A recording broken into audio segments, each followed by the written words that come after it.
Hi hello ನಮಸ್ಕಾರ, welcome back to my YouTube channel. ನಾನು ನಿಮ್ಮ ಕಾವ್ಯ ಗೌಡ.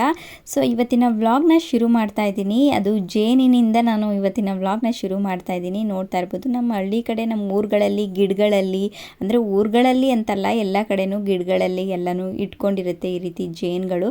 ಅದರಲ್ಲೂ ಎರಡು ಥರ ಜೇನುಗಳಿರುತ್ತೆ. ಅಂದರೆ ನನಗೆ ಗೊತ್ತಿರೋದು ಹೆಜ್ಜೇನು ಚಿಕ್ಕ ಜೇನು ಅಂತ. ಹೆಜ್ಜೆನ ಯಾರು ಮುಟ್ಟಕ್ಕೆ ಹೋಗಲ್ಲ, ಬಟ್ ಆದರೆ ಈ ಥರ ಚಿಕ್ಕ ಜೇನುಗಳನ್ನ ನಮ್ಮೂರು ಸೈಡಲ್ಲಿ ಸಿಟಿಗಳಲ್ಲಿ ಕಟ್ಟಿ ಹಂಗೆ ಹೋಗ್ಬಿಡುತ್ತೆ, ಅದೇ ಡ್ರೈ ಆಗಿ. ಬಟ್ ಹಳ್ಳಿ ಕಡೆ ಕೆಲವೊಂದು ಸರಿ ಕೆಲವೊಬ್ಬರು ಕೀಳ್ತಾರೆ. ಅಂದರೆ ಅದಕ್ಕೆ ಎಲ್ಲರೂ ಟೆಕ್ನಿಕ್ ಇರಬೇಕು, ಅದನ್ನು ಕೀಳೋ ಕೂಡ ಎಲ್ಲರೂ ನಾವೆಲ್ಲ ಮುಟ್ಟಕ್ಕೂ ಆಗಲ್ಲ. ಅದುಗಳನ್ನ ನೋಡಿದ್ರೆ ದೂರ ಓಡೋಗಬೇಕು, ಬಟ್ ಅದೇ ಟೆಕ್ನಿಕ್ ಇರೋರು ಕೀಳ್ತಾರೆ. ಸೊ ಹಾಗಾಗಿ ನಮ್ಮ ಮನೆ ಹತ್ರ ಕೂಡ ಲೇಬರ್ಸ್ ಇದ್ರಲ್ವ, ಸೊ ಅವರು ಕೆಲಸ ಮಾಡೋಕ್ಕೆ ಬಂದಿದ್ದರು. ಅವರು ಕಿತ್ಕೊಂಡು ಬಂದು ಕೊಟ್ಟಿದ್ದರು. ನೋಡಿದ ತಕ್ಷಣ ಖುಷಿಯಾಗೋಯ್ತು. ಜೇನು ಕಿತ್ಕೊಂಡು ಬಂದು ಪಾಪ ತಂದು ಕೊಟ್ಟರು, ಸಖತ್ ಖುಷಿ ಆಯಿತು. ಅದೇ ರೀತಿ ಸಿಕ್ಕಾಪಟ್ಟೆ ಚೆನ್ನಾಗಿರುತ್ತೆ. ಎಷ್ಟು ಟೇಸ್ಟ್ ಇರುತ್ತೆ ಅಂದರೆ ಬೆಲ್ಲಕ್ಕಿಂತ ಜಾಸ್ತಿ ಸ್ವೀಟಾಗಿರುತ್ತೆ. And healthy also. ಬೆಲ್ಲ ತಿನ್ನೋದ್ರಿಂದ ಆರೋಗ್ಯಕ್ಕೆ ಒಳ್ಳೆಯದಲ್ಲ, ಬಟ್ ಆದರೆ ಈ ಥರ ನ್ಯಾಚುರಲ್ ಆಗಿ ಸ್ವೀಟ್ ಹನಿನ ತಿನ್ನೋದ್ರಿಂದ ಹೆಲ್ದಿ ಕೂಡ. ತುಂಬಾ ರುಚಿಯಾಗಿತ್ತು. ಸೊ ಈ ಥರ ಇತ್ತು. ಸೊ ಅದಾದಮೇಲೆ ನೆಕ್ಸ್ಟ್ ಡೇ ಈಗ ಲೇಬರ್ಸ್ ಎಲ್ಲ ಬರೋಕ್ಕಿದ್ರಲ್ವ, ಸೊ ಹಾಗಾಗಿ ನೋಡ್ತಾ ಇರ್ಬೋದು ಎಷ್ಟು ಸಾಂಬಾರು ಮಾಡಿರೋದು ಅಂದರೆ ಬರ್ತಾರೆ ಅಂತ ಎಲ್ಲನೂ ರೆಡಿ ಮಾಡಿ ಇಟ್ಕೊಂಡಿರೋದು. ಬೆಳಗ್ಗೆನೆ ಈ ಥರ ಒಂದು ಕುಕ್ಕರ್ ತುಂಬ ಸಾಂಬಾರೆಲ್ಲ ರೆಡಿ ಇಟ್ಕೊಂಡಿರೋದು. ಸೊ ಇದೆಲ್ಲ ಸಾಂಬಾರೆಲ್ಲ ಆದಮೇಲೆ ಗೊತ್ತಾಯಿತು ಇವತ್ತು ಲೇಬರ್ಸು ಬರ್ತಾ ಇಲ್ಲ, ಅಂದರೆ ಕೆಲಸ ಮಾಡೋಕ್ಕೆ ಗಂಡು ಆಳು ಬರ್ತಾ ಇಲ್ಲ, ಕೈ ಕೊಟ್ಟಿದ್ದಾರೆ ಅಂತ. ಸೊ ಈ ಥರ ಆಗತ್ತೆ ಕೆಲವೊಮ್ಮೆ, ಏನು ಮಾಡೋಕ್ಕಾಗಲ್ಲ, ಕೈ ಕೊಟ್ಬಿಡ್ತಾರೆ ಸಡನ್ನಾಗಿ. ಮನೇಲಿ ಅಂದರೆ ಅಡುಗೆ ಮಾಡೋಕ್ಕೂ ಮುಂಚೆ ತಿಳ್ಕೊಂಡು ಮಾಡಬೇಕು. ಬರ್ತಾರಾ, ವೆಯ್ಟ್ ಮಾಡಿ, ಸ್ವಲ್ಪ ನಿಧಾನವಾಗಿ ನೋಡಿ ವೆಯ್ಟ್ ಮಾಡಿ, ಸ್ವಲ್ಪ ತಡ ಆದರೂ ಪರವಾಗಿಲ್ಲ ಅಂತ ನಿಧಾನಕ್ಕೆ ಮಾಡಬೇಕಾಗತ್ತೆ. ಸೊ ಅದೇ ರೀತಿ ಫಸ್ಟು ಈಗ ಏನು ಸಾಂಬಾರು ರೈಸ್ ಎಲ್ಲ ಮಾಡಿತ್ತು, ಅಷ್ಟಾದಮೇಲೆ ಬರಲ್ಲ ಅಂತ ಗೊತ್ತಾಯಿತು. ಅದಾದಮೇಲೆ ಮುದ್ದೆನೂ ಮಾಡೋಕ್ಕೆ ಹೋಗಲಿಲ್ಲ. ಸೊ ಈ ಥರ ಇಟ್ಟು ಬೆಳಗ್ಗೆ ಕೆಲವೊಂದು ಸರಿ ಹಂಗೆ ಲೇಬರ್ಸು ಬರ್ತಾರೆ. ಯಾವಾಗ ಬರ್ತಾರೆ ಅಂದರೆ ಬರ್ತೀವಿ ಅಂತ ಹೇಳಿರ್ತಾರೆ, ಅಂದರೆ ಹಿಂದಿನ ದಿನ ಕರೆದಾಗ ಹಿಂದಿನ ದಿನ ಹೇಳಿ ಕೂಡ ಹೋಗಿರ್ತಾರೆ ಬರ್ತೀವಿ ಅಂತ. ಬಟ್ ನೆಕ್ಸ್ಟ್ ಡೇ ಅವ್ರಿಗೂ ಕೂಡ ಕೆಲವೊಮ್ಮೆ ಪ್ರಾಬ್ಲಮ್ಸ್ ಇರುತ್ತೆ, ಮನೇಲಿ ಪ್ರಾಬ್ಲಮ್ಸ್ ಇರುತ್ತೆ, ಹೆಲ್ತ್ ಪ್ರಾಬ್ಲಮ್ ಇರುತ್ತೆ.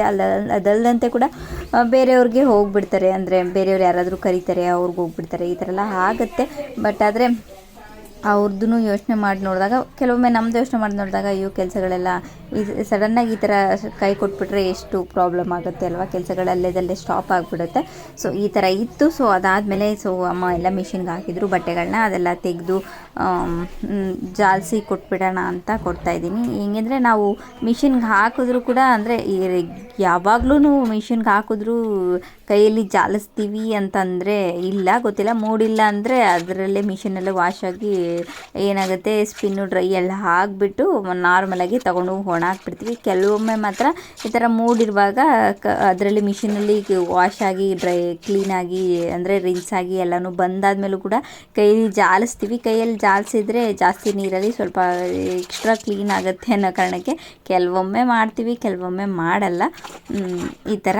ಸೊ ಹಾಗಾಗಿ ನಾನು ಕೂಡ ಬಟ್ಟೆ ಎಲ್ಲ ತೆಗೆದು ಎಲ್ಲನೂ ಮತ್ತೆ ಜಾಲಿಸಿ ಹಾಕ್ತಾಯಿದ್ದೀನಿ. ನೆಕ್ಸ್ಟ್ ಡೇ ಮಾರ್ನಿಂಗು, ಇವತ್ತು ನಿನ್ನೆ ಕೈ ಕೊಟ್ಟಿದ್ದ ಲೇಬರ್ಸು ಇವತ್ತು ಬರ್ತಾ ಇದ್ದಾರೆ. ಹಾಗಾಗಿ ಬಂದರು ಕೂಡ ಲೇಬರ್ಸು. ಹಾಗಾಗಿ ಬೆಳಗ್ಗೆಯಿಂದನೇ ಇವತ್ತು ಕೂಡ ದಿನಚರಿ ಎಲ್ಲ ಶುರುವಾಗ್ತಾಯಿದೆ. ಬೆಳಗ್ಗೆ ಬಂದ ತಕ್ಷಣವೇ ನಮ್ಮಮ್ಮ ಅವ್ರಿಗೆ ಕಾಫಿ ಆರ್ ಟೀ ಏನಾದರೂ ಒಂದನ್ನು ಮಾಡಿಕೊಡ್ತಾರೆ, ಬಂದ ತಕ್ಷಣ ಕೆಲಸ ಶುರು ಮಾಡೋಕ್ಕೂ ಮುಂಚೆ. ಅದೇ ರೀತಿ ಈಗ ಚಳಿ ಸ್ವಲ್ಪ ಇರುತ್ತೆ ಬೆಳಗ್ಗೆ ಅಲ್ವಾ, ಹಾಗಾಗಿ ಟೀನ ಮಾಡಿ ಕೊಡ್ತಾ ಇದ್ದಾರೆ. ಸೊ ಅದಾದಮೇಲೆ ಅಡುಗೆಗೆಲ್ಲ ಜೋಡಿಸ್ಕೊಳ್ತಾ ಮಾಡ್ತಾಯಿದ್ದಾರೆ. ಇವತ್ತು ಹೇಗಿದ್ರು ಬಂದಿದ್ರಲ್ಲ, ನಿನ್ನೆ ಅಂತೂ ಅಷ್ಟೊಂದು ಸಾಂಬಾರೆಲ್ಲ ಮಾಡಿ ಎಷ್ಟೊಂದು ವೇಸ್ಟ್ ಆಯಿತು. ಸೊ ಮುದ್ದೆ ಎಲ್ಲ ಏನೂ ಮಾಡಿರಲಿಲ್ಲ, ಅದಕ್ಕೆ ಮುಂಚೆನೇ ಗೊತ್ತಾಯಿತು, ಹಾಗಾಗಿ ಮಾಡಿರಲಿಲ್ಲ. ಸಾಂಬಾರು ಮಾತ್ರ ಒಂದು ದೊಡ್ಡ ಕುಕ್ಕರ್ ತುಂಬ ಮಾಡಿತ್ತು. ಸೊ ಹಾಗಾಗಿ ವೇಸ್ಟ್ ಆಯಿತು. ಇವತ್ತು ಬರ್ತಾರೆ ಅಂತ ಗೊತ್ತಾದಮೇಲೆ ಇವತ್ತು ರೆಡಿ ಮಾಡಿಕೊಂಡು ಎಲ್ಲ ಸ್ವಲ್ಪ ನಿಧಾನವಾಗಿ ಮಾಡ್ತಾಯಿತ್ತು. ಸೊ ಅದಾದಮೇಲೆ ಟೀ ಎಲ್ಲ ಕೊಟ್ಟು ನಮ್ಮಮ್ಮ ಅಡುಗೆಗೆಲ್ಲ ರೆಡಿ ಮಾಡ್ಕೊಳ್ತಾಯಿದ್ರು. ಸೊ ಈಗ ನಮ್ಮ ಅಕ್ಕರ್ದು ಇದು ಟೊಮೊಟೊ ನೋಡ್ತಾ ಇರ್ಬೋದು ಯಾವ ರೀತಿ ಇದೆ ಅಂತ. ಆ್ಯಪಲ್ ನೋಡ್ದಂಗೆ ಆಗ್ತಾಯಿದೆ, ಅಷ್ಟು ಚೆನ್ನಾಗಿ, ಅಷ್ಟು ರೆಡ್ ಕಲರಾಗಿ, ಅಷ್ಟು ಅಷ್ಟಿಷ್ಟು ದಪ್ಪವಾಗಿ ಅಷ್ಟು ಸೂಪರಾಗಿದೆ. ಅಷ್ಟು ಚೆನ್ನಾಗಿದ್ದಾವೆ ಅಂದರೆ ನೋಡೋಕ್ಕೆ ಒಂಥರ ಆ್ಯಪಲ್ ನೋಡ್ದಂಗೆ ಅನಿಸ್ಬಿಡುತ್ತೆ. ನೋಡಿದ್ರೆ ತಿನ್ನಬೇಕು ಥರ ಅನಿಸುತ್ತೆ ಟೊಮೊಟೊ, ಅಷ್ಟು ಚೆನ್ನಾಗಿದ್ದಾವೆ. ತುಂಬಾ ಚೆನ್ನಾಗಿ ಬಂದಿದ್ದಾವೆ ಟೊಮೊಟೊ. ಬಟ್ ಏನಂದರೆ ರೇಟ್ ಇಲ್ಲ. ಈಗ ರೈತರಿಗೆ ಏನಾಗುತ್ತೆ ಅಂತ ಅಂದಾಗ ಮಾಡ್ತಾ ಇರ್ತಾರೆ ರೈತರು, ಎಗೇನ್ ಒಂದು ರೇಟ್ ಸಿಕ್ಕಿಲ್ಲ ಅಂದರೆ ಮತ್ತೊಂದು, ಅದು ಇದು ಎಲ್ಲನೂ ಬೆಳೀತಾನೆ ಇರ್ತಾರೆ. ಬಟ್ ಆದರೆ ಈ ಥರ ಆಗಿಬಿಡುತ್ತೆ, ಏನು ಮಾಡೋಕ್ಕಾಗಲ್ಲ. ಈಗ ಟೊಮೊಟೊ ಇಷ್ಟು ಚೆನ್ನಾಗಿ ಬಂದಿದೆ, ಬಟ್ ರೇಟ್ ಸಿಗ್ತಾ ಇಲ್ಲ. ಏನು ಮಾಡೋದು, ಕೆಲವೊಮ್ಮೆ ಚೆನ್ನಾಗಿರಲ್ಲ, ರೇಟ್ ಇರುತ್ತೆ. ಬಟ್ ಅದೇ ಅಲ್ಲಿದಲ್ಲೇ ಆಗಿಬಿಡುತ್ತೆ.